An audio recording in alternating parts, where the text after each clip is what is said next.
Good morning, everybody.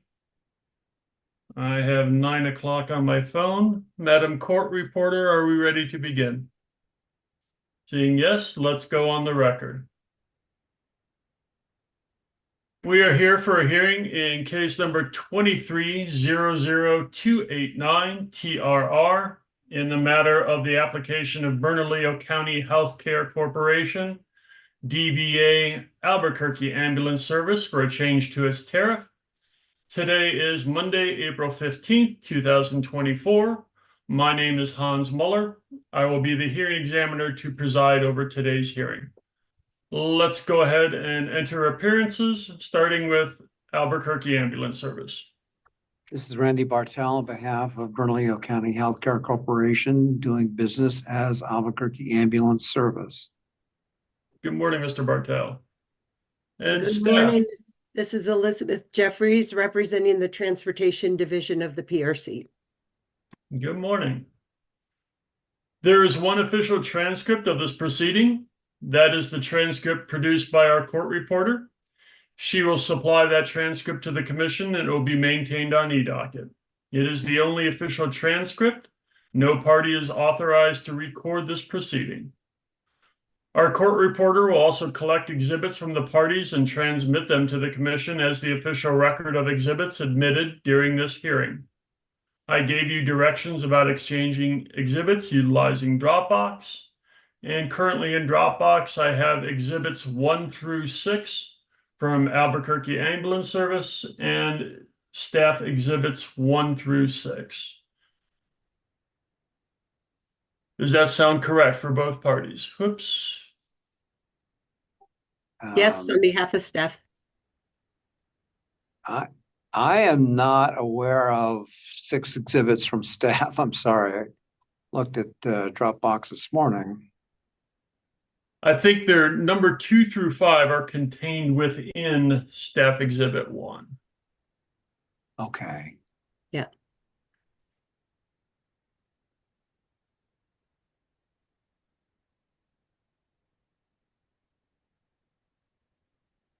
Oh, I see. All right. Yes, we have them. Okay. Thank you. Thank you.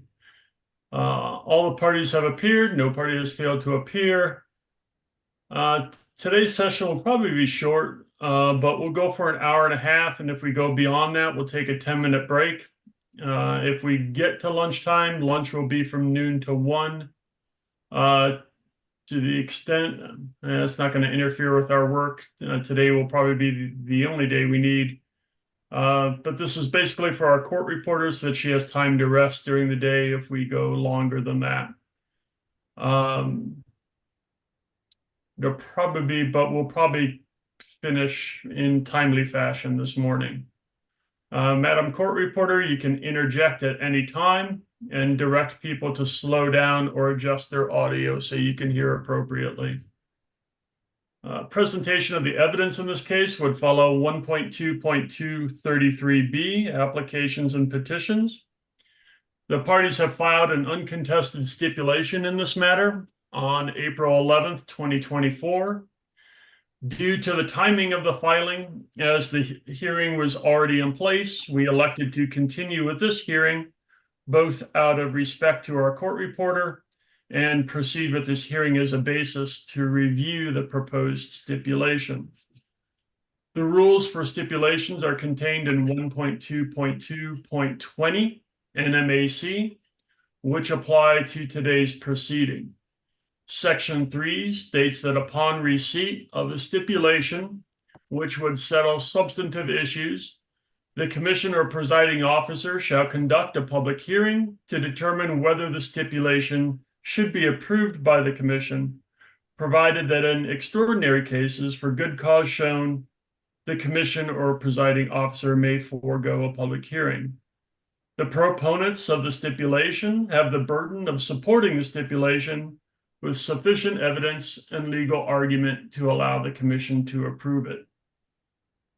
Order of witnesses today, we'll start with Albuquerque Ambulance Service, Angela Pedroza, and Jula Hines. And then we'll have staff's Naomi Velazquez. Hearing examiner question, the parties have waived cross-examination for this proceeding, so questioning today will be limited to hearing examiner questions and any questions arising from commissioners. And on that note, I will say good morning to Commissioners Ellison and Aguilera, who have joined us this morning for today's hearing. Morning, everybody. Good morning. Good morning. Nice to see you. Thank you. Thank you for coming. Everyone. Happy tax day. There's no such thing as Happy Tax Day. The Commission's initial order in this matter vested the hearing examiners with authority to conduct any necessary hearings and to take any other actions consistent with Commission procedure.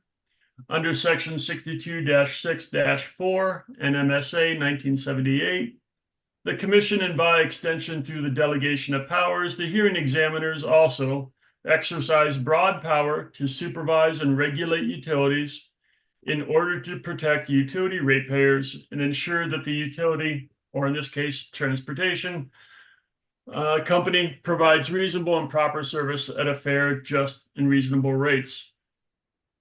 To the extent that the hearing examiner asks additional inquiries during this proceeding is consistent with the delegation of that authority and practice of the Commission. So the scope of questioning then today is basically will be by myself and or the commissioners. The scope of redirect then is any matters arising from that examination.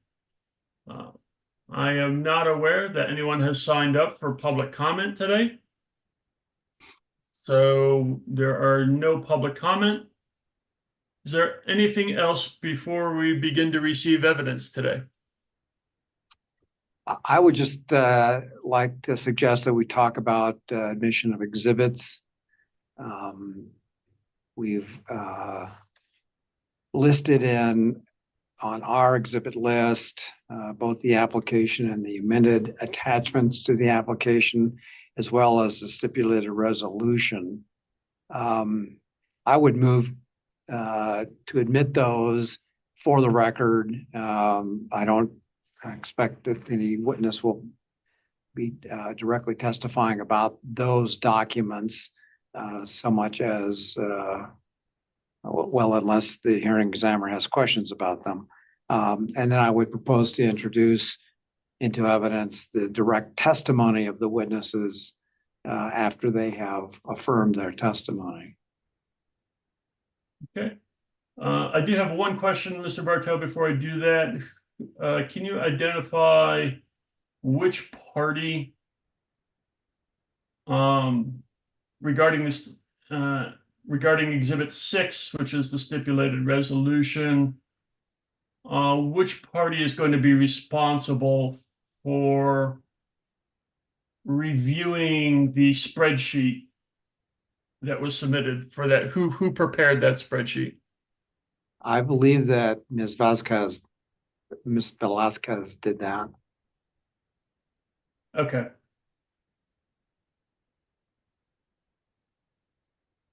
Now, okay, now that we identified that, all right, we'll do it. We'll kind of go through it that way. Request is for exhibits 1 through 6 by Albuquerque Ambulance Service to be admitted onto the record. Any objection, Ms. Jeffries? No objections. They are admitted.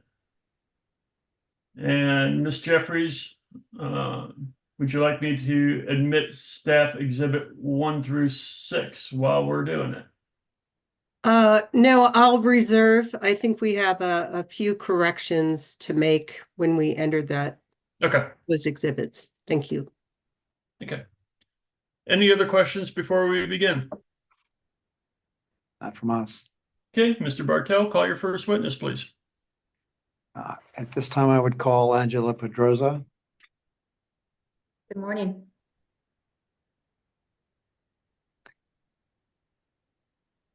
Ms. Pedroza, would you raise your right hand for me, please?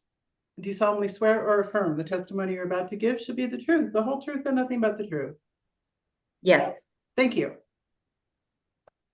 Would you please state your full name? Angela Melinda Pedroza. And what is your position? I am the CFO of Presbyterian Operations. Do you have a copy before you of what we've identified as AAS Exhibit 2, the direct testimony of Angela Pedroza? Yes, I do. Did you prepare that testimony? Yes, I did. Do you have any corrections or changes to make to the testimony? No, I do not. Are you prepared to adopt it as your sworn testimony this morning? Yes.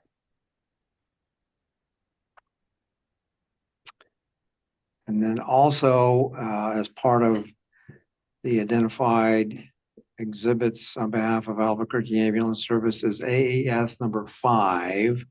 Do you have a copy of that available? I do. Yes. And that is the amendment to the direct testimony of Angela Pedroza. Yes. Did you prepare that testimony? Yes, I did. Do you have any changes or corrections to make to it this morning?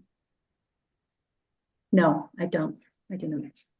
Do you adopt AAS Exhibit 5 as sworn testimony before the commission this morning? Yes, sir. All right, I would pass the witness. Okay, thank you. Staff having waived cross-examination, it'll just be myself starting off, and then I'll allow commissioners to ask questions as well. Good morning, Ms. Pedroza. Good morning.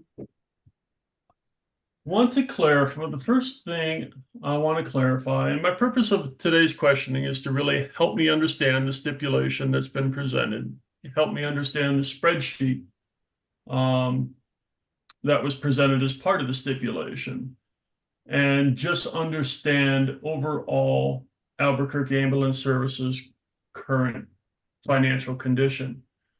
Because in your testimony, you indicated that AAS has suffered operating losses for 4 consecutive years, which was 2019 to 2022. Could you just briefly explain to me what happens when AAS operates in the red? How does that get covered? Sure. So Albuquerque Ambulance is a not-for-profit corporation that is managed by Presbyterian Healthcare Services. Presbyterian Healthcare Services actually has, a balance sheet, a very strong balance sheet. We have a strong cash position as an organization. And so when Albuquerque Ambulance operates in the red, what happens is Presbyterian Healthcare Services essentially loans Albuquerque Ambulance cash to cover its operating losses. And so because Presbyterian is kind of like the parent company that manages Albuquerque Ambulance, we typically consolidate our financial statements, and the cash from the larger organization helps to supplement this subsidiary company. Okay. Now you used, just for clarification, you used the term loans you the cash. Is that money that's expected back then? Yes, there is a journal entry on the books that's called due to and from, and that cash transfers between that account back and forth as needed. Okay. What is that current amount? Mr. Mullers, I'm looking for that number right now. So if we can circle back, I'll be able to Sure. Yeah. Sure.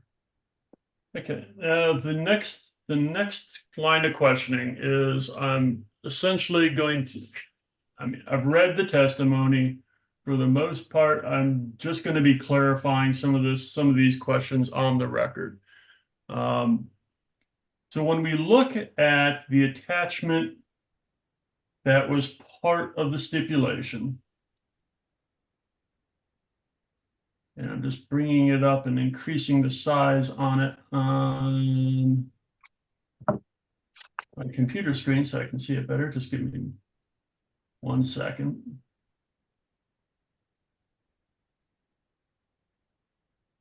What I'd kind of like to do is just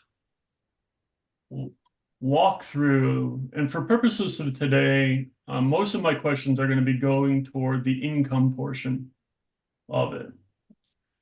When we say patient transport revenue, that is really total billing, correct? That's correct.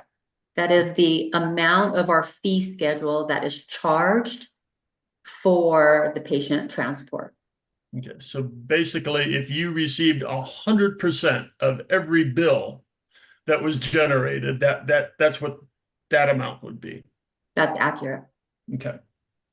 So when you reduce that amount, you reduce it by the items listed below as charity care, bad debt, and other allowances. Now, from what I understand, so those are all subtracted from that That's accurate. patient transport revenue. Okay. Now, charity care from the description I read is basically the discounted amount for people who can't pay the whole bill. Is that accurate? That's accurate. Okay. Either a portion of the bill or the entire bill. Okay. And bad debt, of course, is you sent the bill out, someone just ignored it, so it gets sent to the collection agency. But that is the amount that hasn't been collected by the collection agency. That's correct. That is correct. Okay. Now, other allowances is where it gets a little foggy for me. I understand that it's Medicare and Medicaid place caps on what can be charged, but can you describe to me what all go? It seems to be a very broad category to me. So can you describe that a little bit better for me? Yeah, sure thing. So it's not capped on what we can charge. We have one standard fee schedule, and what you referred to as patient transport revenue earlier, that's a fee schedule. Our fees are consistent to all of our patient population, regardless of what type of insurance they have. And so as our fee schedule increases, the rates that Medicare and Medicaid set as reimbursement, the difference between what we charge and what Medicare and Medicaid allow for payment, that amount is what gets written off as other allowances. The same holds true for commercial contracts. While they will abide by kind of the tariff rates and take that into consideration, if there are any contractual contracts that discount that at all, those would be written off to allowances. Does that help clarify? Yeah, that helps me with the description of that. Now, I think, well, let me finish just going down the line first before I come back with other questions. Okay. Now, once we get down into other income, in 2022, there was it looks like a temporary all other income of 360,201. Is that the COVID related? Yeah, that was some residual COVID funds that we received from FEMA. Okay, so that's what that number is basically. Yes, we received the majority of the pandemic funds in 2020, but we had some additional that we received in 2021, and then the residual of 360,201 in fiscal year 2022. So yeah, very hopefully that's why we don't have that in the forecasting, is hopefully that the pandemic doesn't come back and you get those funds again. Um, Go ahead. I was able to find the amount that Albuquerque ambulance has due to Presbyterian Healthcare Services. So if you're ready for that, I could tell Sure. you. It's $12,177,527 at the end of March 31st, 2024.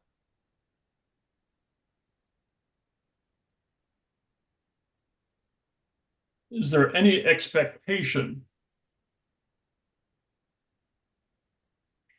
when Presbyterian, essentially, are there any rules regarding when they'd like to see that money back by?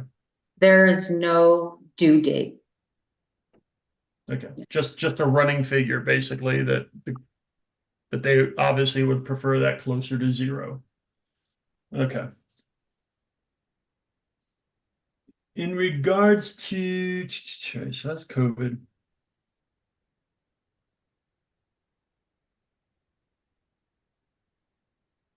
Oh, there's one other number that I just wanted to clarify.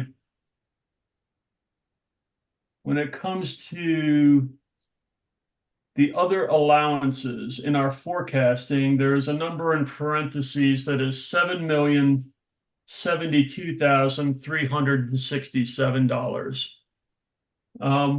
What is that number generated from? That's a great question. So when we first filed the stipulation, we started this back in early 2023. And our goal at that time was to achieve a operating income greater than, zero. And we can talk a little bit about why we want to actually have an operating margin greater than zero later. But when we initially started filing, we were looking at our current performance. Like you stated, we had 4 years of operating losses. And so we were trying to determine, what would that number look like? How much of an increase would we need to achieve greater than 0% operating margin? And in the time that we started the paperwork to about, I guess it was September of last year, we found out that HSD, the Department of Human Services, actually gave Medicaid rate increases that were retroactive back to the state fiscal year, which is July 1st. And so Presbyterian, we went back and we calculated and estimated what an annual impact of that increase would be. And it was quite significant. That value is that $7,072,000 that you see on the attachment. Okay.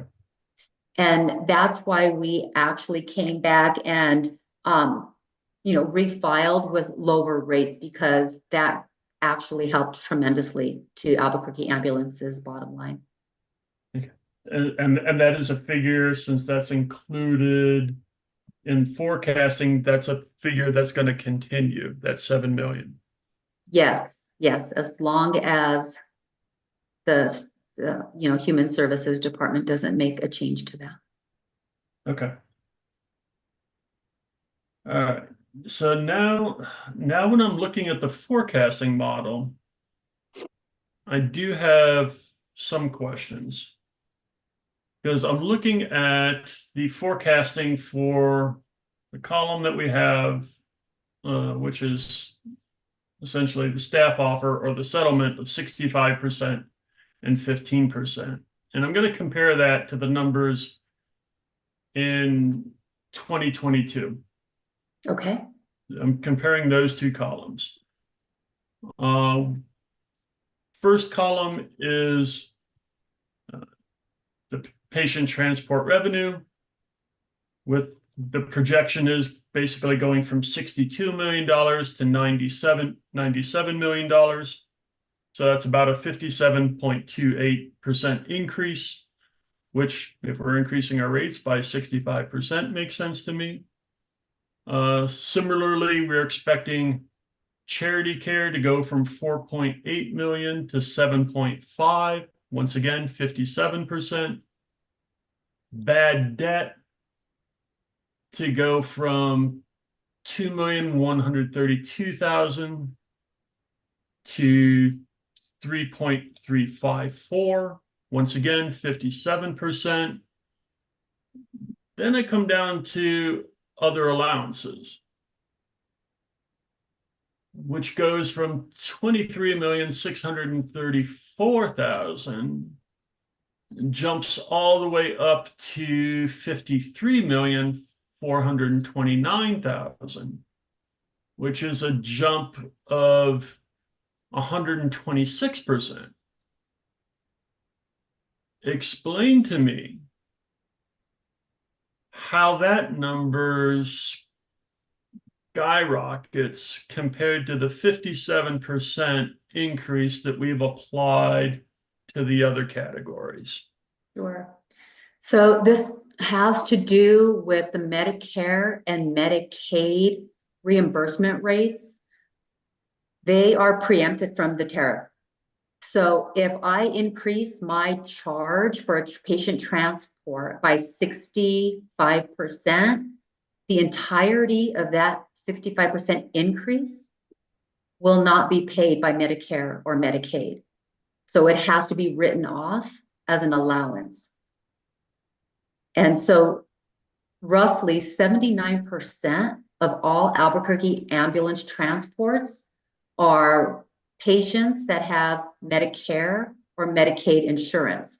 So essentially 79% of the patient population where we will have, if we get the proposed rates approved, we will receive not a single penny more on 79% of our patient transports. That will only be applied to our commercial payers, which is less than 20%. Okay. But I'm still. So I think your testimony said you expect. I think your testimony indicated that you expected. Let me just find it. So I'm reading along here.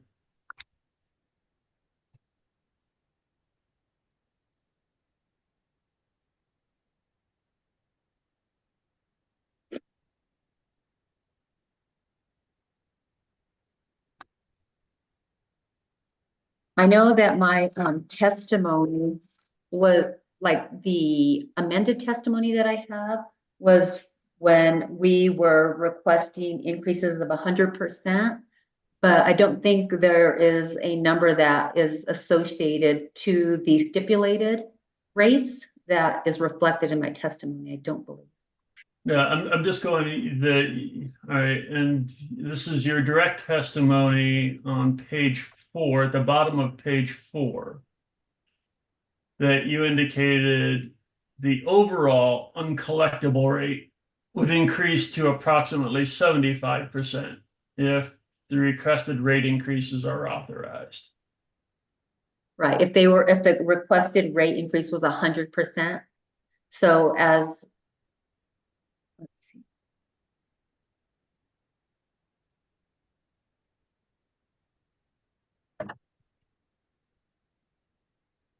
So there is one, I guess I'll call it a technical nuance.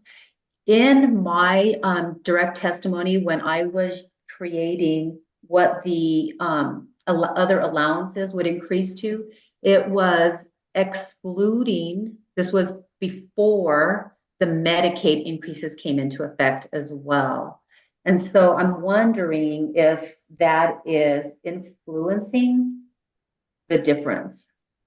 That's what's standing out to me. So I think when Mr. Bartell, when we do briefing here, I'd really like that explanation laid out so it's clear for me.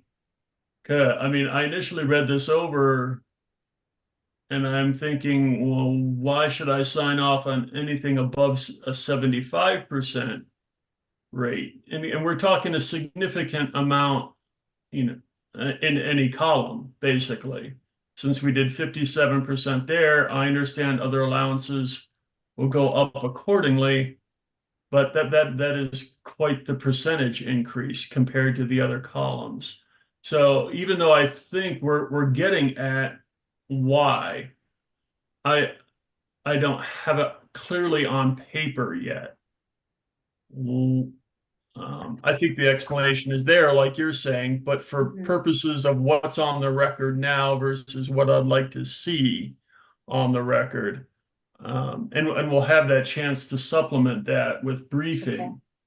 But that is a concern to me because we're playing with we're playing with a number that could fluctuate by $12 million,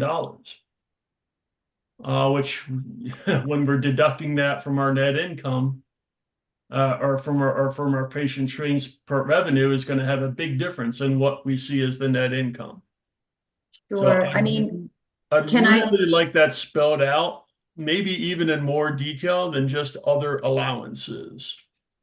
Sure, I can do that. I could actually itemize it by like how much is going to be written off in Medicare versus Medicaid versus VA versus TRICARE. You know, those are the different governmental payers that won't pay us anymore, even if if our tariff rate increases. Okay, yeah, I think I'd like to see that because I think it's just too broad of a category and too large of an amount for us to just have it in that one large category. I understand. And if I may, just in broad, I get it that we'll document it and it'll be much more defined on paper. But just kind of at a high level, you know, if our charges go from 97.6 million, if we have the 65% increase on the base rates, that's an increase over 2022 of roughly 35 million, right? Yep. That 35 million of that, roughly 80% is governmental payers. So of that increase of $35 million, 28 million of that will be related to patients that have Medicare or Medicaid. So just right off the bat, that $28 million, we're not going to get another penny of it. And so if you just add that $28 million to the, you know, other allowance amount of 23.6, you start to see how the $53 million, how we start to arrive at that pretty quickly, just kind of broad brush strokes. Yeah, like I said, I think the arguments there. I just want to see it more concretely. Absolutely. Especially, you know, since we're talking even with the settlement, we're talking about a fairly large increase. So I want to be able to itemize those out, you know, exactly what is causing this to be necessary. Absolutely. All right. That is all the questions I had on the spreadsheet. Commissioners Ellison or Aguilera, do you have any questions that you would like to ask Ms. Pedrosa? I do have a few questions. Ms. Pedrosa, thank you for your testifying today.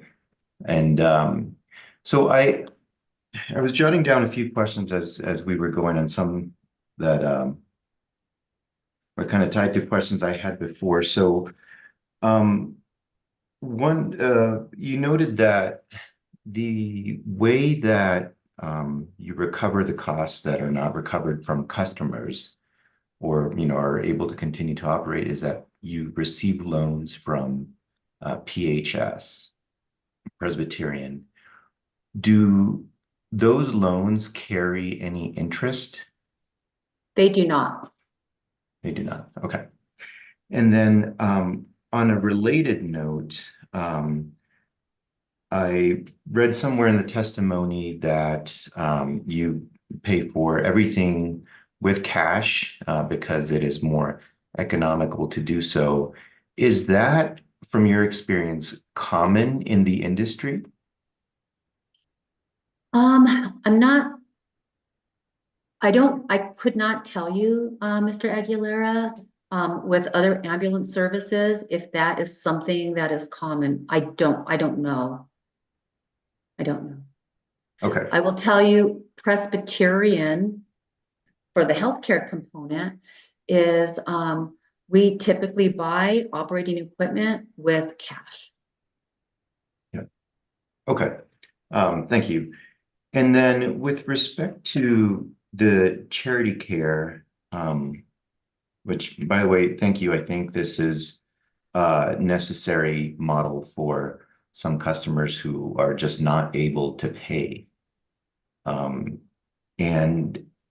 I guess what I wanted to understand a little bit better is how you determine those discounts as a form to, get to the charity care that you are including in the stipulation. Well, so the charity care that's in the stipulation is based off of our actual historical run rates. The policy that Presbyterian has related to charity care is we actually have something called presumptive charity. So there are some guidelines that we've established where depending on the New Mexico income guidelines, a patient could qualify to get their entire bill or a portion of their bill covered by charity. And so if a patient qualifies for charity, 100% of what they cannot pay, that is their responsibility, will be written off. And so the percentage that you see in the stipulation is the calculated amount that we write off compared to what is charged. So, I mean, I think it's coming through at about a little over 7.5% right now through our run rate. And, but effectively 100% of a patient's bill is written off if they qualify for charity. So it just has to, the stipulation and the amount that's articulated in the stipulation is a byproduct of the math of how much we write off in aggregate divided by how much we charge for total patient revenue. Okay. And so to clarify my understanding, although there is proposed a 65% increase, the 100% write-off for charity care for those customers who cannot pay and do not have insurance will continue to apply? That is correct. Okay, thank you for that. Absolutely.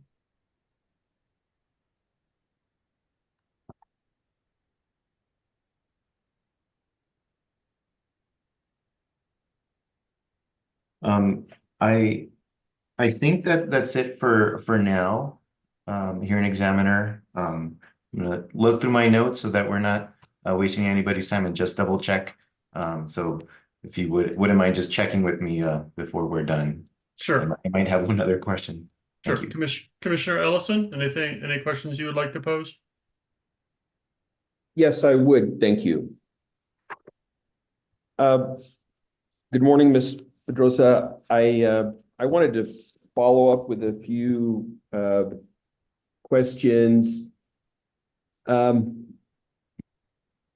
basic question, are patients billed directly for ambulance service? The patient is typically billed secondary to their insurance coverage. So if they have insurance, the insurance company is billed first. Once the insurance company adjudicates the claim, if there is any patient responsibility left over, that can be billed to the patient, then yes, we will bill the patient directly. And what percentage of the ambulance transport does insurance typically cover private insurance? It is roughly, I can get you the exact number, but it is roughly 15%. Only 15% of the. Only 15%. Yes, sir. Wow, that's pretty small. And so the rest would fall on the shoulders of the individual to pay. I'm sorry. Maybe I didn't understand your question. Can you ask your question one more time? So yes, so when a person with private healthcare insurance, some typical plan healthcare insurance, not Medicare, Medicaid, has ambulance transport, what percentage of the fees are typically paid by insurance? I see. I don't have that percentage. Like, I don't know what that percentage is because it can vary dramatically.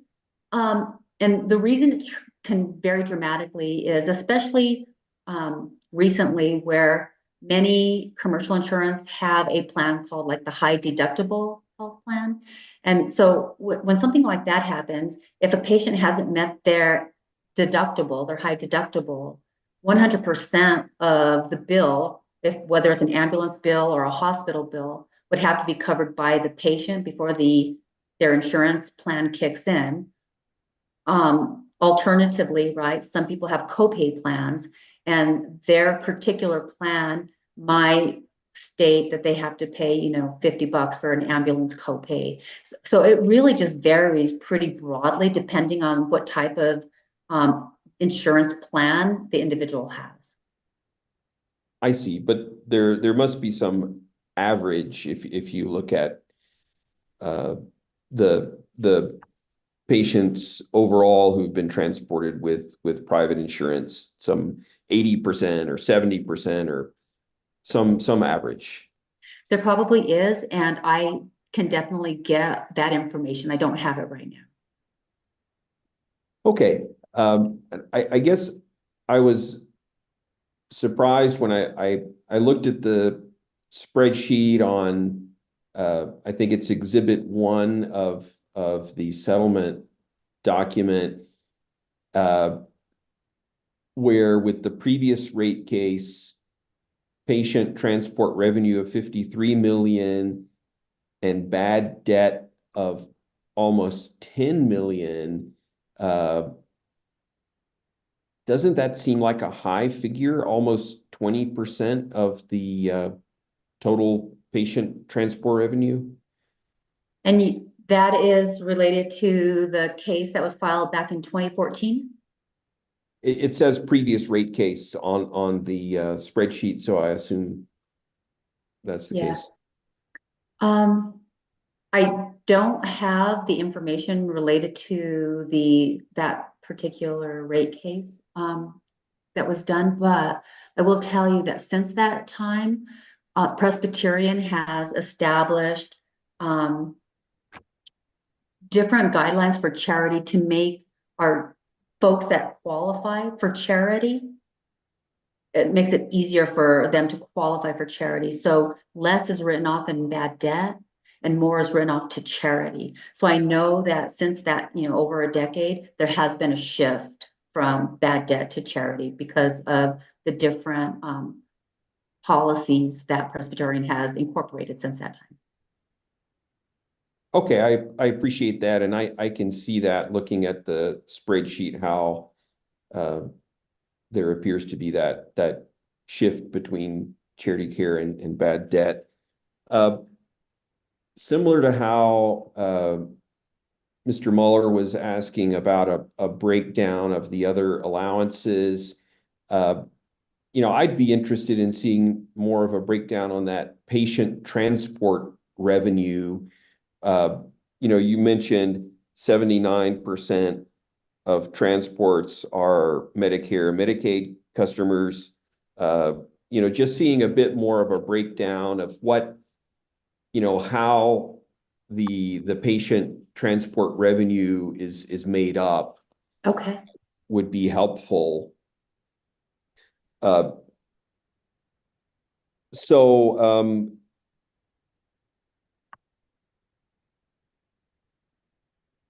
yeah, what are the Medicare, Medicaid rates now? Is that on the page after that spreadsheet in your stipulation agreement?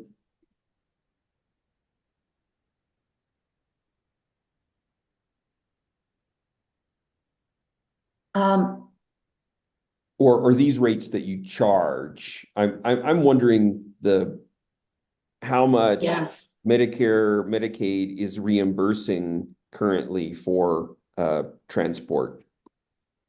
Yeah, I don't know if that was a document that was part of what was submitted. We do have that information. I will tell you that when we were looking at kind of in aggregate, what we actually collect from Medicare or what we collect from Medicaid, we collected on average in 2022, 37% of what we charged to Medicare patients.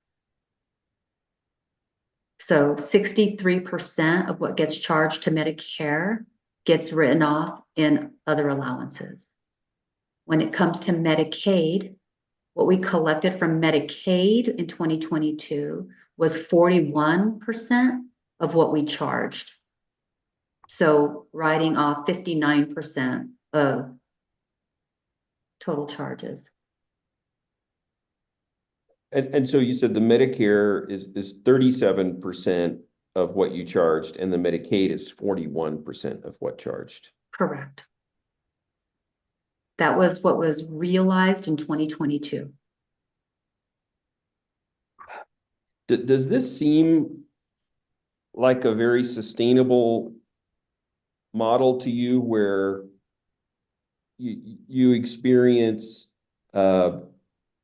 inflation on your costs and you raise rates for everyone, but it sounds like only about less than 20% of customers actually are going to pay those rates? I suppose it's more like 15% if you take into account the charity customers. Right. I mean, it's definitely not sustainable. I think the state even realizes that. That is why they gave us, on average, rate increases that totaled about 100 and somewhere between 130 and 160. I can't remember where it landed, but that $7 million that was mentioned earlier, that $7 million increase from Medicaid equals about 130 to 160% increase on our base rates. And so even the state of New Mexico realizes that it's not sustainable, and they are coming to the table trying to do their part and help. And so is it the state of New Mexico that's setting those Medicare, Medicaid reimbursement rates? They set the Medicaid rates. Medicare is set by CMS, the Centers for Medicare and Medicaid Services, at the national level.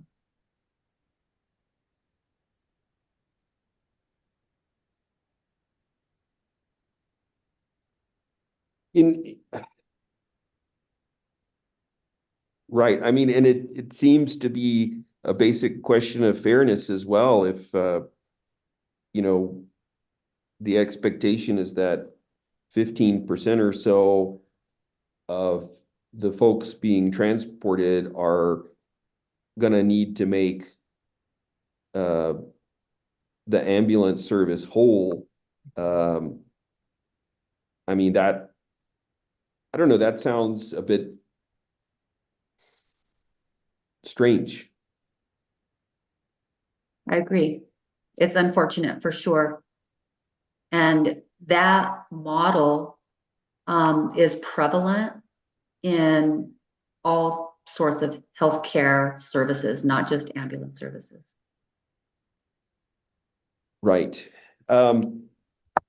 Why didn't you folks come in sooner for a rate change? I understand you've been having this operating loss for about 4 years now. Yeah.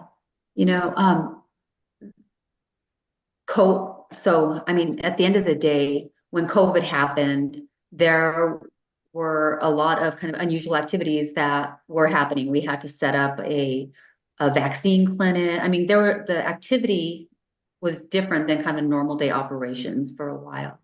And what we saw transpire during the pandemic was operating expenses increased on average 20%, while our actual revenue decreased by, I want to say it was, probably have that information here at my fingertips. Average transport revenue decreased 3% in that same time frame. So as inflation hit, expenses hit, the cost for labor increased. In aggregate, our expenses went up 21% and our revenue, our actual cash in the door, came down 3%, right? And it was in that time frame that we really got ourselves into seeing these sustained operating losses. And so, you know, as soon as we kind of got our legs back under us after, you know, a lot of the activity around COVID subsided, we knew we had to come in for a rate increase. And so that kind of, you know, is the story around the timing. Okay. Could this current situation continue indefinitely where Presbyterian Health Services continues to make loans to the ambulance company? Can it happen indefinitely? Probably not. At some point in time, Presbyterian will have to evaluate whether this is a financially sustainable service that it can continue to provide.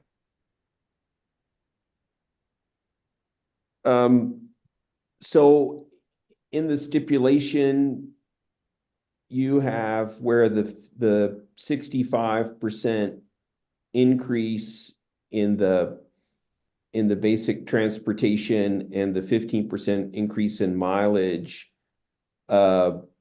will give you a very small operating margin. Is that correct? That's correct.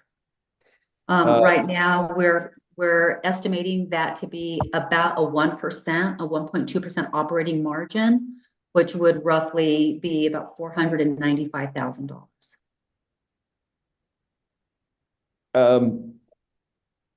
Was there an issue with staff's preliminary calculations then where they held that a 35% increase would be sufficient? Yes, and it has to do with, I think, what Mr. Mueller was talking about earlier is when they increased our rates by 35, our charges, the tariff by 35%, they assumed that the allowances would fluctuate in the same relationship as the charges. And we talked about why doesn't hold true, right? Because we don't get a penny more from Medicare or Medicaid.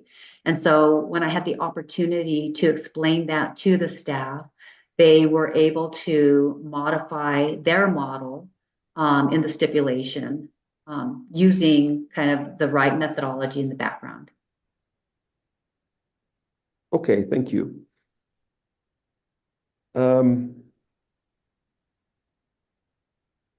Yeah, I think that's all the questions I have for now. Thank you, Ms. Pedrosa. I appreciate it. Thank you. Hearing examiner, if I could. Yeah, I was going to circle back to you. Oh, thank you. I do want, so I appreciate Commissioner Allison's questions because they, I do want to make sure that I come away with the correct understanding. First we were, or you were discussing that like 15% or so would shoulder the burden of this increase. And I just want to clarify, are these individuals or customers who are paying directly, or are they paying, well, I'm not even sure that I want to say indirectly, but or do they have insurance that is paying? Yes. Yeah. Yes. Okay, They're commercially insured. Commercial insured, yeah. So it wouldn't, it's not like a direct payment from that customer. It's through their insurance, and maybe they're paying a copay to that insurance, and those details might vary depending on the insurance that they have. That's correct. Okay, thank you.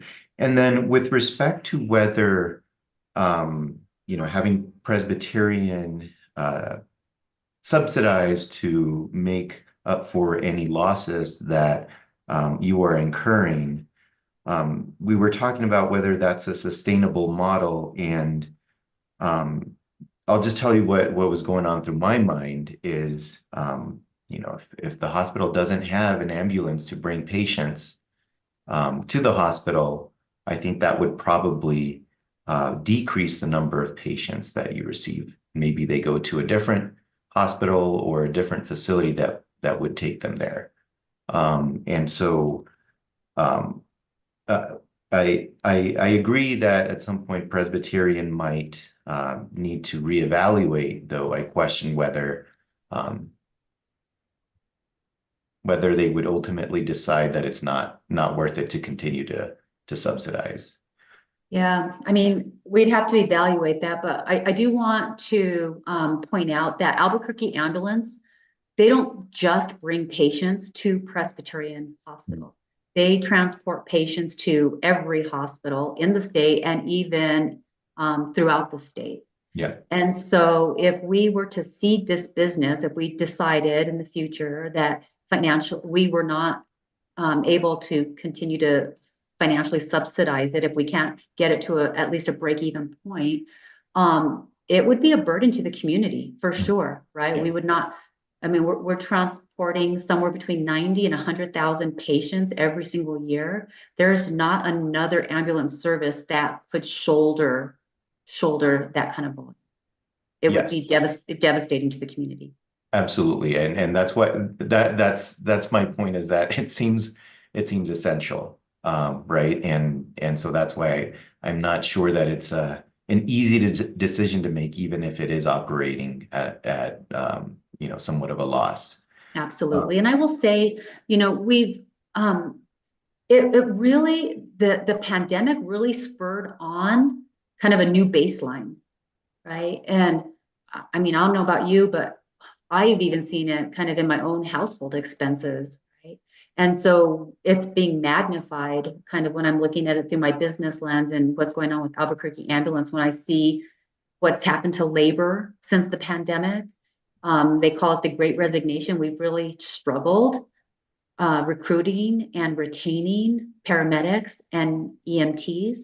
And so just the cost of labor has gone up 23% on the base hourly rate since pre-pandemic to now. And that's driving a lot of the reasons for our financial performance. And so typically, historically, Albuquerque Ambulance hasn't had to come to the PRC for rate increases every single year. We've been able to manage based on kind of the revenues that we received. Since the pandemic, we got thrown into kind of a new set of circumstances now that is requiring us to come forward and ask for a rate increase. And we're trying to be, I realize that 65% seems like a huge increase, but we haven't had an increase in over a decade. And I think if you look at our operating framework prior to the pandemic, we were fiscally sound. We were able to manage our expenses within the revenues that we received. And so we've just got to get back to some kind of baseline like that. And the pandemic really just spurred on kind of what we're in right now. Thank you. I appreciate that explanation. And I have one last question with respect to Presbyterian's guidelines. So it's my understanding, and I'm, for context, I'm going back to the charity care. Okay. And the customers who are not able to pay and don't have insurance. So is it the case that your service is relying on Presbyterian's guidelines for which customers would qualify for charity care? Or The do you have your same, own? Yeah. no, the same charity care guidelines for Presbyterian are the same guidelines we use for Albuquerque Ambulance. Okay. And then how are those guidelines developed and how how often do they change? And so, again, I'm just trying to understand how the rate increase would impact or not impact those customers that would qualify. There's an advisory committee, a formal advisory committee that Presbyterian has that is made up of senior leaders throughout the organization. And those guidelines are updated every year, if not more frequent, but at a minimum every year. And they continually are updated based on kind of the New Mexico income guidelines. So that's definitely taken into consideration. Okay. So then it is the case also that those guidelines could change, which would change how many customers or which customers would qualify for charity care for your service. I guess that is possible. Yeah. That is definitely possible. Okay. And, Presbyterian overall is a not-for-profit healthcare organization, right? And so we are here, our mission is to serve the community. And so they could change. And if I were to, imagine like, would they get more strict or would they become more lenient? I think it would definitely lean in the favor of the patient. Okay. I appreciate that. And so this potential change in the guidelines, how or is that reflected in the stipulation?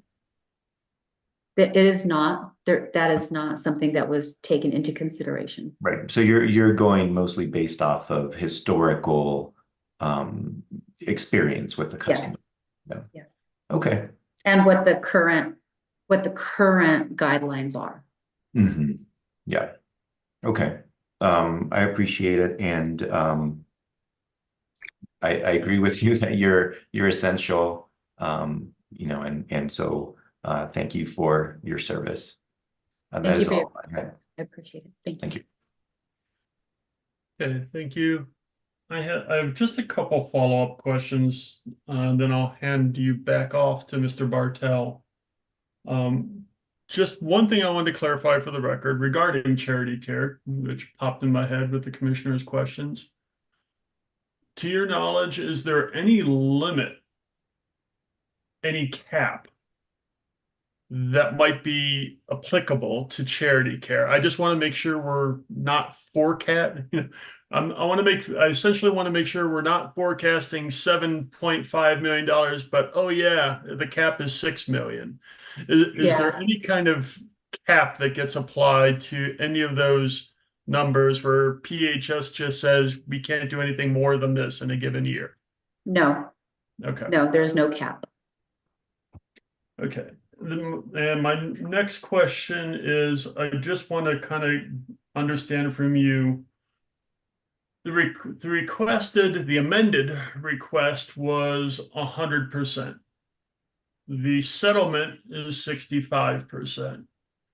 The difference in the projected net income goes from just from over $2 million to $468,000.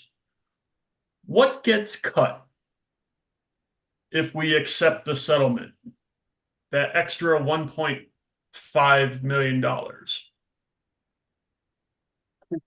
So what's going to happen is, you probably saw in the testimony where, especially during the height of COVID, due to supply chain shortages, we had to change our normal practice of replacing full ambulances with just reusing the patient compartment box and putting that on a new chassis.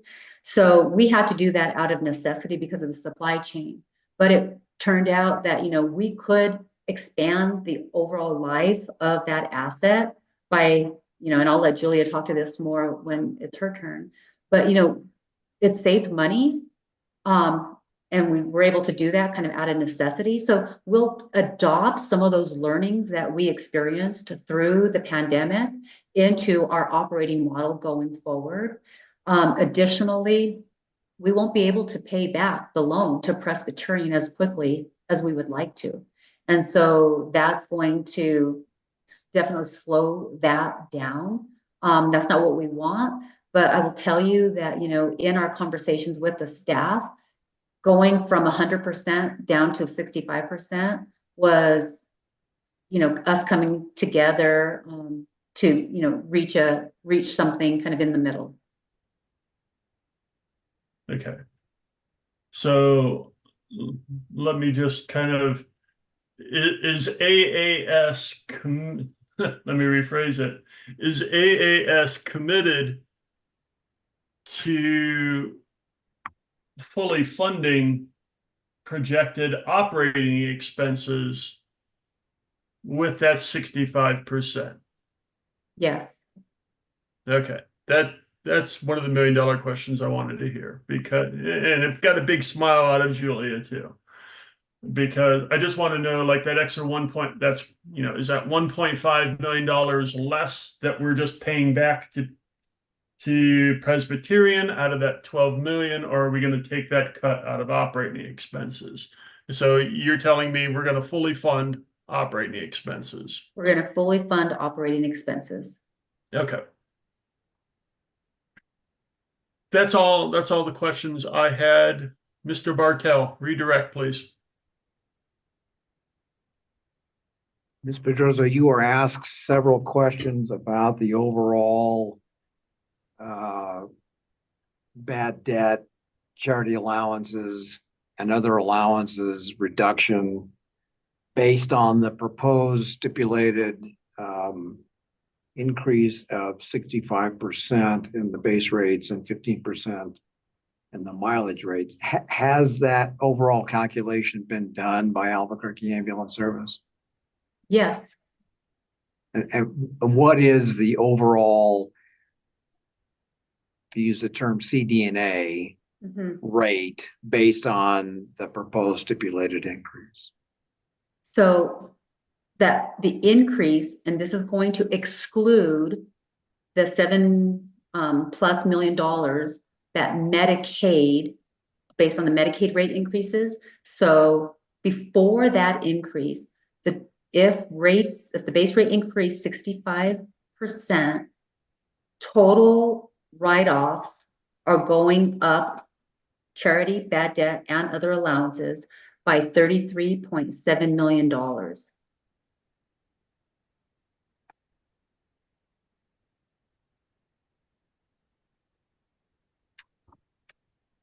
And that number for the normalized results in 2022, that is to say the results for 2022 that exclude the non-recurring revenues, what is that same number for 2022? Ask me the question again, Mr. Bartel. So to give the commission a comparison point, using that same total of all write-off categories in 2022, after excluding the non-recurring income that your attachment number 3 details, what would the comparison be for 2022 of all write-offs as against total revenue? I understand. So in 2022, charity, bad debt, and other allowance write-offs totaled $30,567,000. And so if we have the 65% rate increase approved, it would go up to the total, the incremental amount would increase by $33.7 million. So the new total would be $64,300,000.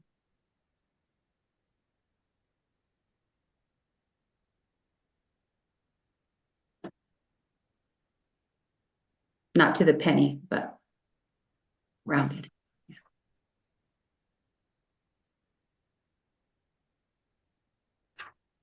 Does that answer your question?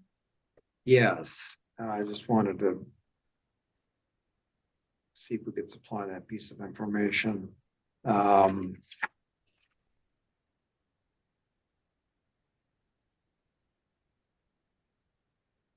So this may be some detail that Ms. Hines can supply, but are you familiar with how Albuquerque Ambulance responds to emergency calls for service in terms of where the patient is ultimately taken? I definitely will defer to Julia Hines to answer that question. Okay.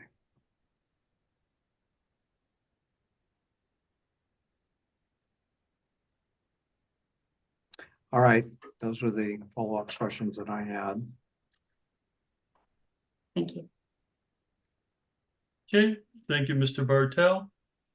And with that, the witness is dismissed. I have 10:11 on my phone, so I think before we introduce the next witness, that'll kind of run into our 10:30 slot. Let's go ahead and take our 10-minute break right now. And then when we come back, let's just say at 10:22, we'll introduce the next witness. Thank you. Thank you.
All right, I have 10:22 on my phone, so let's get everyone back.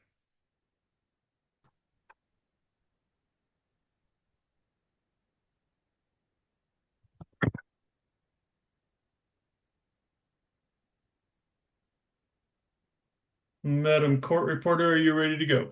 Yes, sir. Okay, let's go back on the record. Mr. Bartow, call your next witness.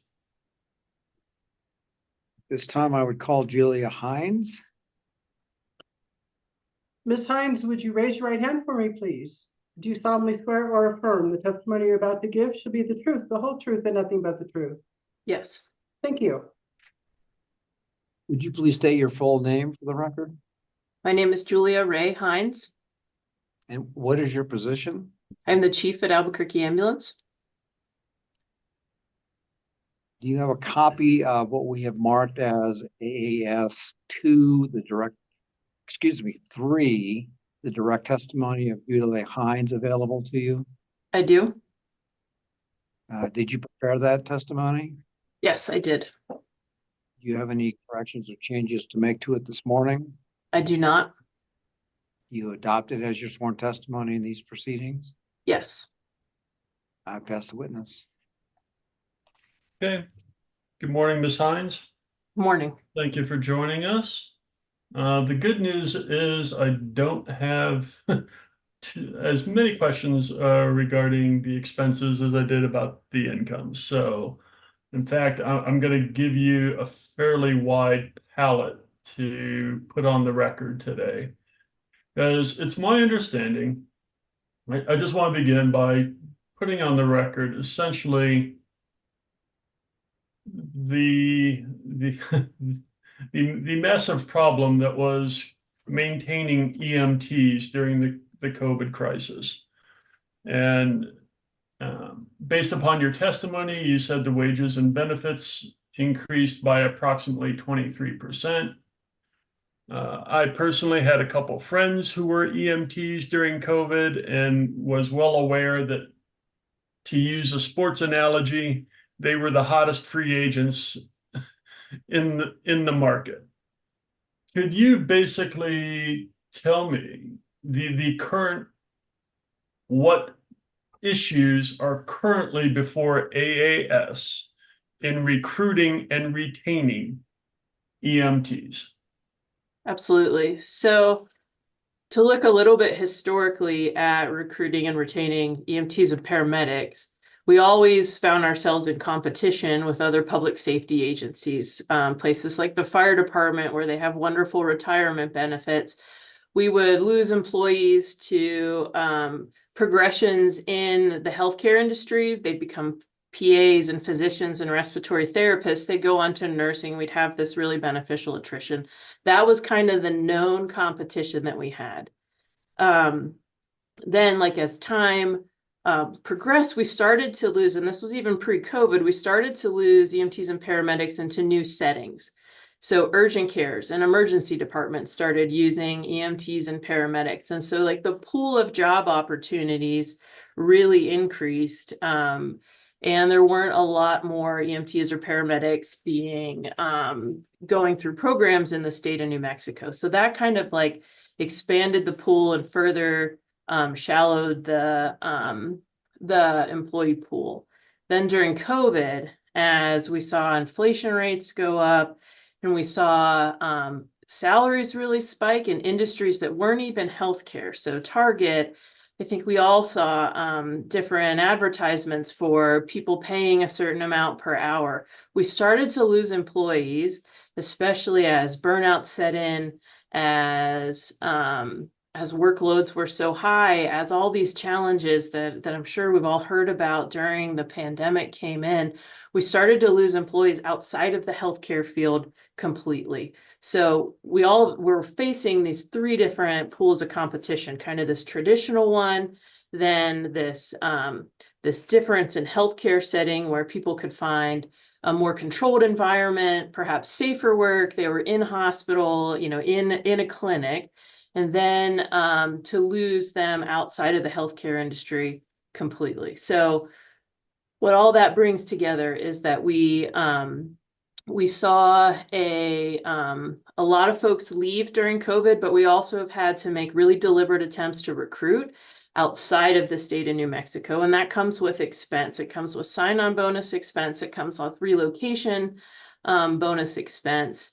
And it has really changed the fabric of how we do that recruiting and retention.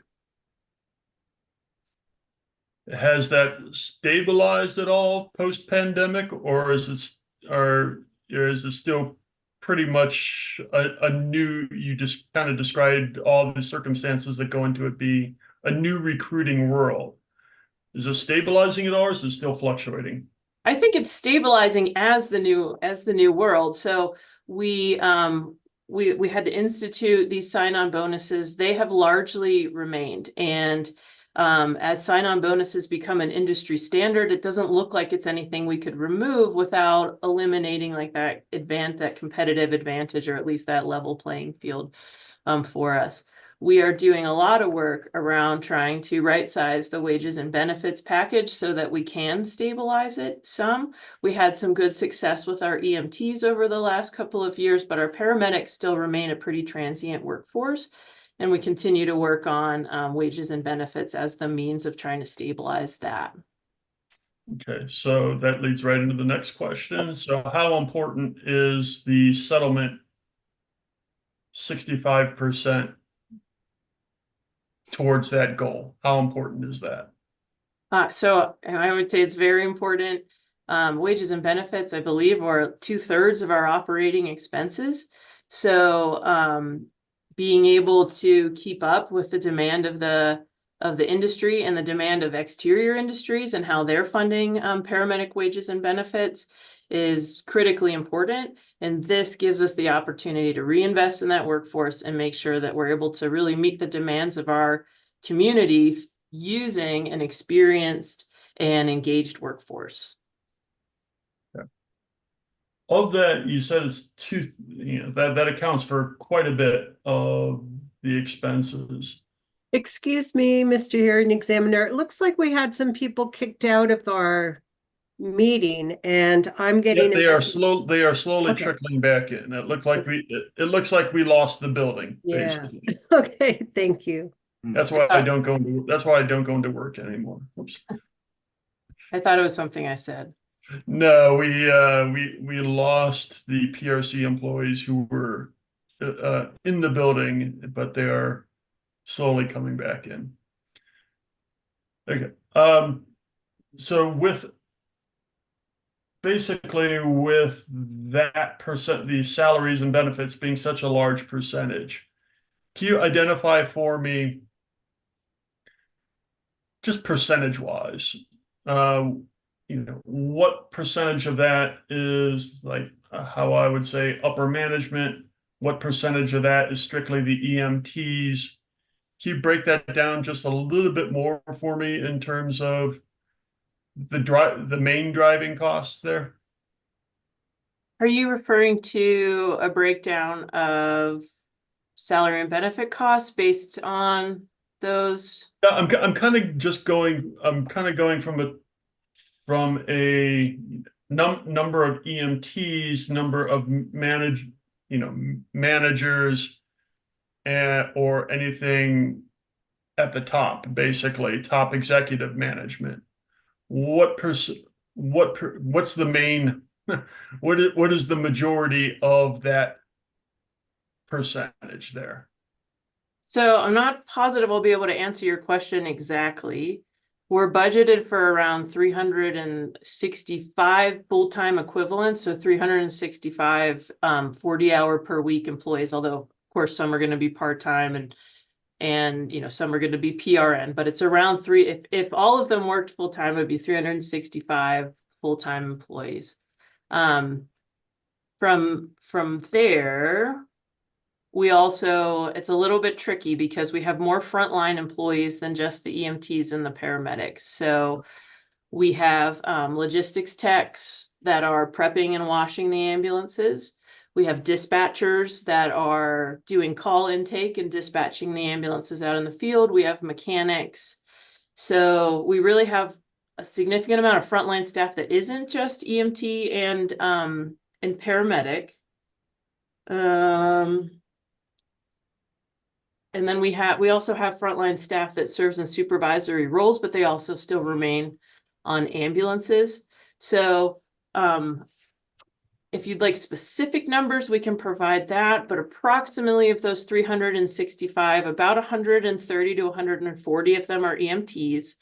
About 110 to 120 of those are frontline paramedic staff. Then we have about 20 dispatchers, about 16 logistics staff, 6 mechanics, and then the rest of it would be support staff. So some of that being admin support. And then we have field commanders who are also in the field but not playing a role in the ambulance. We have throughout the building about 12 to 14 of those. And then the rest would be kind of management, quality assurance, documentation, those kind of roles. Does that help you answer your question at all? Yes, actually, I'm mainly, like I said, I'm kind of putting this on the record because I couldn't help but notice a comment under one of the news articles that, anytime a large increase like this gets in the news, we see the inevitable complaint of, oh, that's just going to the hospital CEO's big pocket salary. And I want to identify that that's not the case here, since you're a nonprofit, and basically what you've outlined for me is almost the large majority of your salaries are the people in the field here. So Yes. I just wanted to establish that on the record. Yeah. So did you have any concerns regarding the 65% settlement as opposed to the 100% requested increase? No, I trust the methodology that Ms. Velasquez and Ms. Pedrosa used. Okay. I have no other questions. Commissioner Aguilera or Ellison? No questions from me. Thank you for your testimony.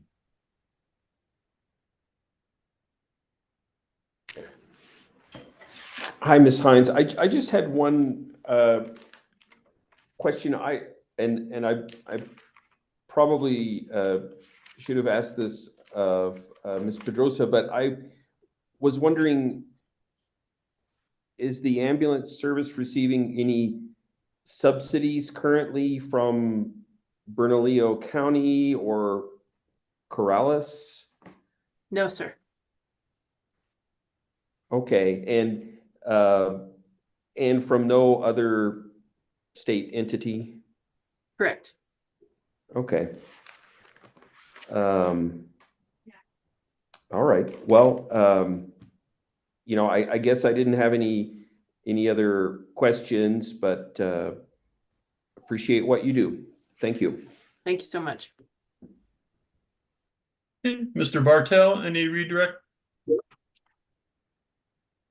Mr. Hearing Examiner, if you would let me ask Ms. Hines the question that I posed to Ms. Pedrosa, who said that Ms. Hines probably would be a better source of this information.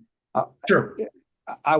Ms. Hines, could you explain the procedure and process whereby in Bernalillo County, patients who are picked up on an emergency basis are then taken to the community hospitals? How is that allocation done?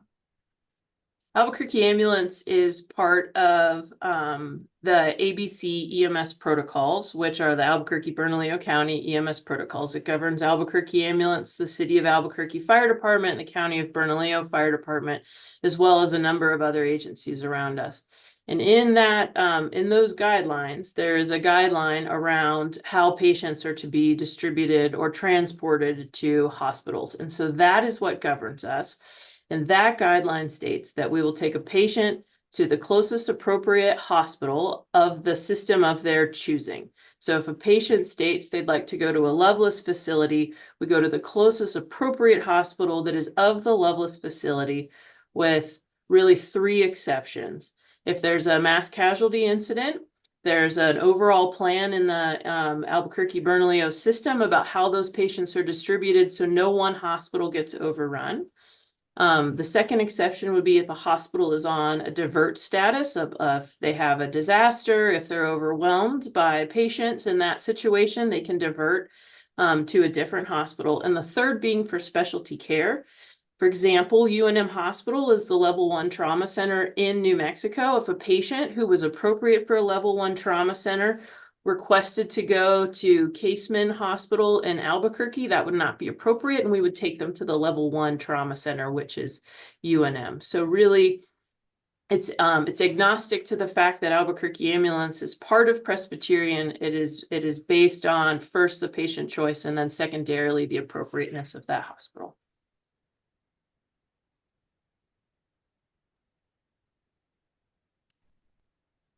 That's the only follow-up that I wanted to ask. Okay, thank you. And with that, witnesses dismissed. Thank you, Ms. Hines. Thank you. And next we have staff. Ms. Jeffries, call your first witness, or your only witness, I should say. All right, it's going to be Naomi Velasquez. Hello. Ms. Velasquez, would you raise your right hand, please? Do you solemnly swear or affirm the testimony you're about to give shall be the truth, the whole truth, and nothing but the truth? Yes, I do. Thank you. Ms. Velasquez, I have some preliminary questions for you before we move exhibits. By whom are you employed and in what capacity? I am employed by the PRC under the Utility Division as an economist in the County Bureau. As part of your duties in that position, did you prepare or participate in preparing testimony regarding the application for tariff change and the stipulated resolution in this case? Yes, I did.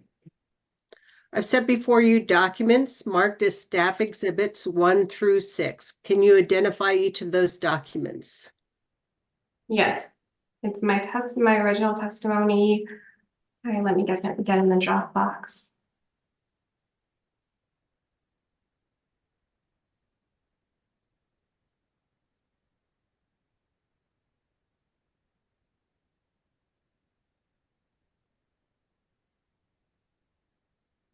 That's my testimony, the settlement, and then also my supplemental testimony. Okay, so we have a staff exhibit 1 marked as your direct testimony. Is that correct? Yes, Attached to that, we have exhibit 2, 3, 4, and 5. Is that correct? All right, and then we have staff exhibit 6 marked as your supplemental testimony. Is that correct? that's correct. Okay, were staff exhibits 1, 5, and 6 prepared by you or under your supervision? Yes, they were. Do you have any changes or corrections to those? I do. So the contra revenue accounts were calculated incorrectly, and then my adjustment didn't have the correct. It was supposed to be a credit balance, so those would be my corrections. And that's related to which exhibit? Exhibit 6. Exhibit 6, okay. If I were to ask you today the same questions as are set forth, I'm sorry, My apologies, it's exhibit 4. exhibit 4. Okay, which is marked as the financial statement from Bernalillo County. I'm sorry, I have so many screens open right now. My apologies. But We'll give you a minute. thank you. Sure.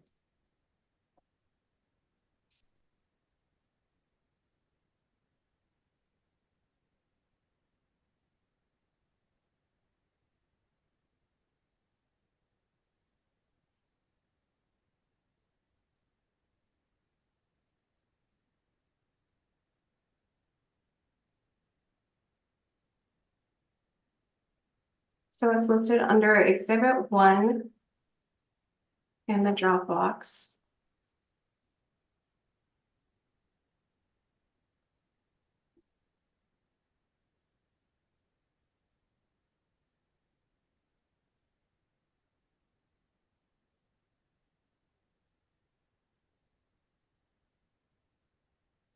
You want to just walk through what it Sorry, is? I'm having some computer issues, and it's labeled staff exhibit 5. Okay, as staff exhibit 5, which we have as staff's initial recommendation. Correct. Okay, and then what is it there that you wanted to So point the out? correction would be that to the contra revenue accounts, they should have had a credit balance, and then staff's adjustments would have adjusted the amount. It would have reduced it. So the calculations would have changed the outcome to a deficit of negative 3,489,031. Anything else? Nope, that's Okay. it. Thank Okay. you. If I were to ask you today the same questions as are set forth in the exhibits, would your answers be the same or the same as you have just corrected them? Yes, Are those answers true and correct to the best of your knowledge? yes, And do you adopt those exhibits as your sworn testimony in this matter with the corrections that you identified today? yes, I do. I'll move that the staff exhibits 1 through 6 be admitted and formally entered into the record as corrected. The request is for staff exhibits 1 through 6 as corrected to be admitted onto the record. Any objection? No objections. With no objection, they are admitted. Thank you. I'll pass the witness. Okay. And as I indicated before, cross-examination is waived, so it's just it's just questions by me and the hearing and the commissioners today. Good morning, Ms. Velazquez. Good morning. So I'm just going to review what we corrected Okay, on the record, because we definitely have people beyond us listening on YouTube. yes, So it is based upon what you said right now. Staff's initial recommendation that recommended a 35% increase is no longer applicable due to those corrections, correct? Because that 35% recommendation actually would have resulted in them being in a further deficit. Is that correct? that's correct. Okay. And I think that's mostly due to possibly some confusion regarding charity care and bad debt as part of their operating revenue. Is that That's accurate? Okay. Yeah. So I just wanted to make sure that we were all on the same page Okay. regarding those two categories, and how that entered into that 35%. So now, it was previously identified that you were the one that prepared the stipulated resolution That's correct. spreadsheet, which is AAS Exhibit 6, and the spreadsheet that was contained within that. Is that correct? That's correct. Okay. So now that, and based upon your calculation and review, the 65% increase now would give them a net income of $468,331 in the black, correct? That's Okay. The only question I really want to review with you then, and this is similar to what I was discussing with Ms. Pedrosa early on, is, and as I request, you probably heard me earlier request from Ms. Pedrosa, I need a larger breakdown on other allocations that are listed, other allowances, excuse me, wrong ALL word. The other allowances category, because if I look at your initial 35% recommendation, doesn't even really have to do with the bad the charity care and bad debt, but your initial forecasting for other allowances was significantly different than what I'm seeing in that spreadsheet for the stipulated resolution, 65% in terms of a percentage. Walk me through what changed. What changed was I was provided with their model. So during stipulations, we had to discuss how she came to her calculations, and I had asked, well, do they use a model? And so she said yes, and they emailed me the model, and so I did my own calculations, and I was able to come up with their calculations. So my understanding is that the more that they receive, the higher that allowance goes up, because they're such a huge portion of their revenue is Medicare and Medicaid or governmental agent or entities. So that's why that percentage fluctuates so much. And I can understand that, looking at if you look at the previous rate case, how it drastically changes that other allowances when they're receiving more of their revenue. So when I analyzed that, I was able to come up with that conclusion. Okay.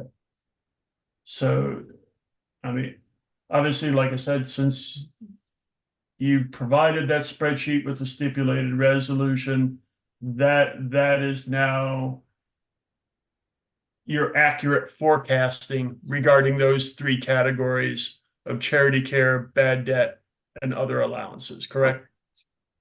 Okay. And that was based off of their model that was provided. Okay.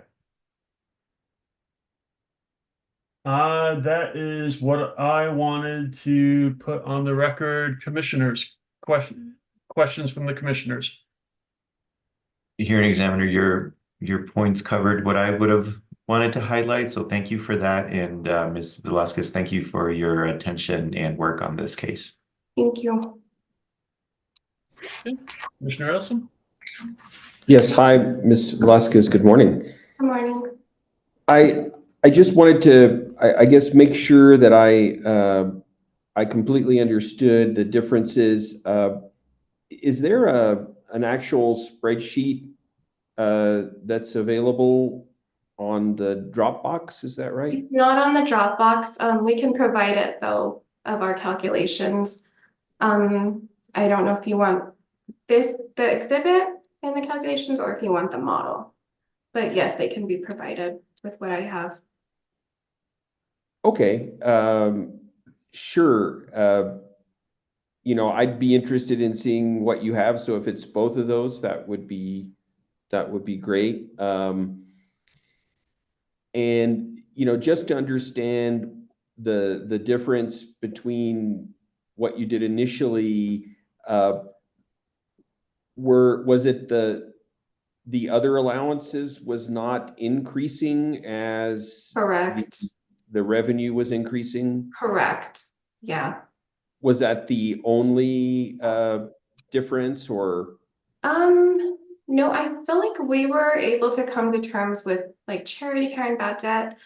And then I did discuss that if we were gonna use their methodology, we would just completely use their methodology as far as flowing through to the expense side. But other than that, yeah, it was just the other allowances that kind of was hard to decipher how it would fluctuate. Right. And, as I mentioned earlier, I would be interested in seeing a breakdown of that patient transport revenue to better understand what that's made of. I think it's helpful to see if 79% is Medicare, Medicaid, what are those reimbursement rates, any other governmental program, and see what's left, just to see what the breakdown is of that patient transport revenue. I agree. I'm not sure Mr. Mueller, who is going to be providing that, but I would be interested in seeing that.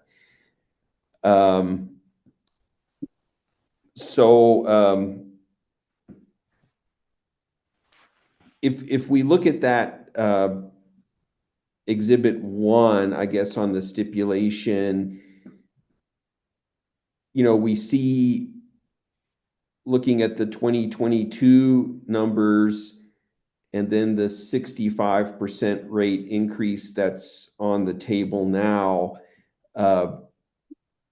we're seeing the patient transport revenue go from roughly 60 to almost $100 million, yet the operating sort of excess, or what's left over after deducting operating expenses, is only going up by about $5 million. So I guess I'm wondering, was the possibility of receiving any sort of state or other subsidy explored? Because obviously it would seem more efficient in a way to get a $5 million state subsidy than to increase everybody's rate by 65% and then not collect most of that. And I think that might be an Albuquerque ambulance questions as far as why they're no longer receiving those subsidies from Bernalillo County or Corrales, but it was asked and we were told they no longer receive them. As far as why they no longer receive them, it was somewhat unclear. We were told they do receive $20,000 in equipment, but in 2023, they didn't either apply or receive it for that year, which staff was a little bit concerned as to, if they are in the red, how come they wouldn't utilize all of those resources? But they also did let us know that it's not always guaranteed. So that may have been a reasoning behind it, but that would be an Albuquerque ambulance question. Okay. Great. Well, thank you. I appreciate your work on this case and look forward to reviewing those spreadsheets. Thank you. Thank you. I had one additional question before I turn you back over to Ms. Jeffries. In your initial forecasting, when you were forecasting the 35%, I'm noticing regarding expenses, your projected expenses for AAS were $41,907,000. Sorry, $41,907,954. Correct. For the settlement, we are agreeing on the number of $41,172,224. Correct. I just want to double check in reviewing that. Did any of your because we're talking about $720,000 of difference. In looking at their modeling, did anything change in your mind regarding their expenses, or are we just agreeing to that number of 41,172 for purposes of the settlement? No, I agree. I mean, I agreed with their methodology, and it looks like all of their expenses are increasing. Staff would have liked to see a current income statement, just so we can know, because it's already been a year. So their books have closed for 2023, just to see what their expenditures kind of are. But I mean, in good faith, I do believe that that's what their expenditures are. Okay. Okay. That's it. That's the only question I had. Ms. Jeffries, redirect. No redirect. Thank you. Okay. Witnesses excused. Thank you. Allison, Madam Court Reporter, I had a temporary glitch. Did we swear Miss Hines in before her testimony? Okay, just double checking. All right, that concludes the witnesses for today and the hearing. I just want to briefly go over with the parties what we discussed at the pre-hearing and elaborate on what happens next. Usually, as I indicated at the pre-hearing, we usually have filed testimony in support of the stipulation. And what I've asked the parties to do is include that in essentially what will be briefing in support of the stipulation. So in order to do that, I don't think we're going to need the full amount of allotted briefing time in order to do that. So, unless the parties request that. Mr. Bartel, any indication of the timelines you might need in order to accomplish that?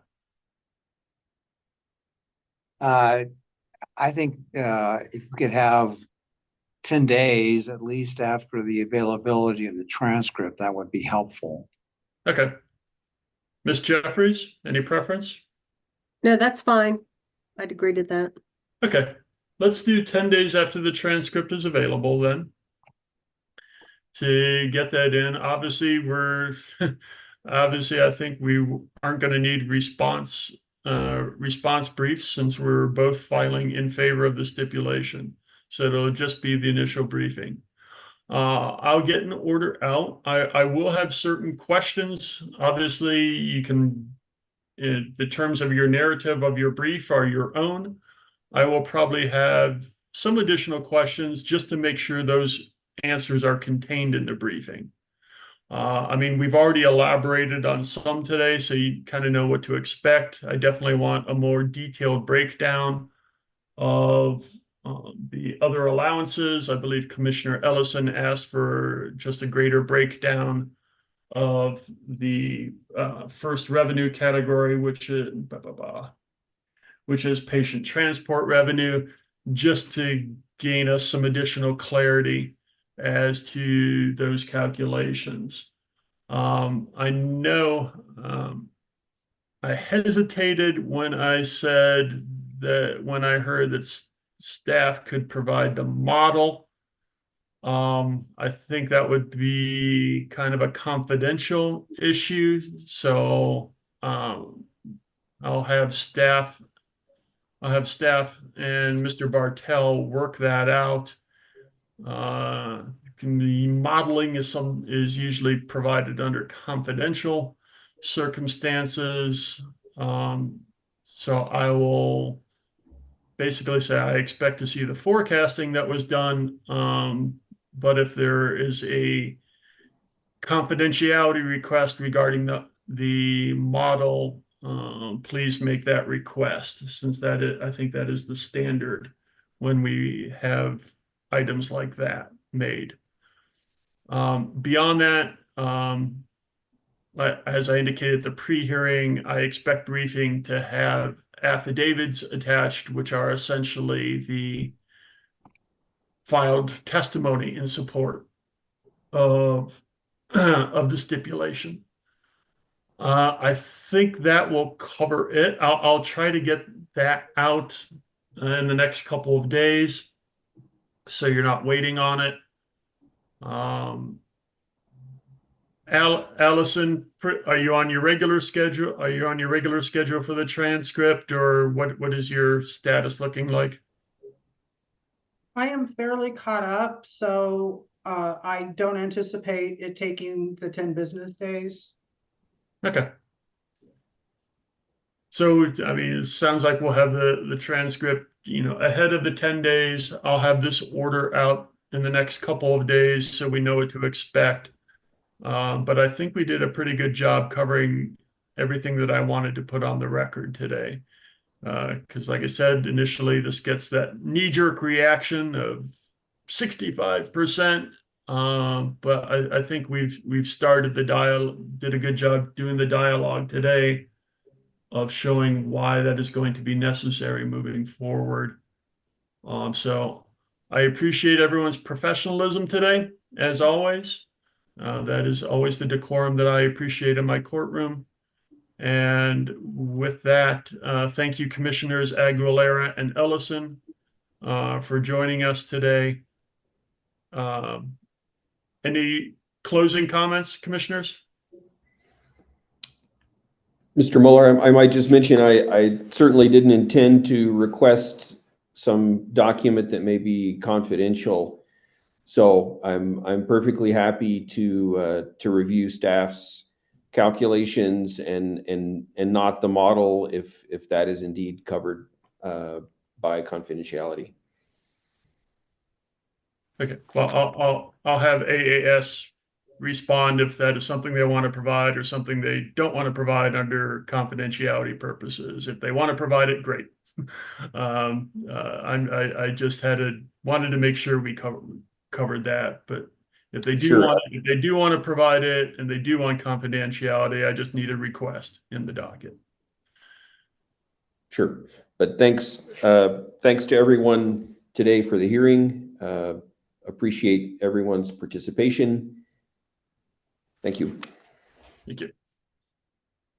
All right. Any other questions before we convene? Not from us. Not from staff, but thanks to the reporter for being here and taking down everything. Appreciate that. Yes, thank you, Allison. All right, with that, we are adjourned. Thank you, everybody. Thank you.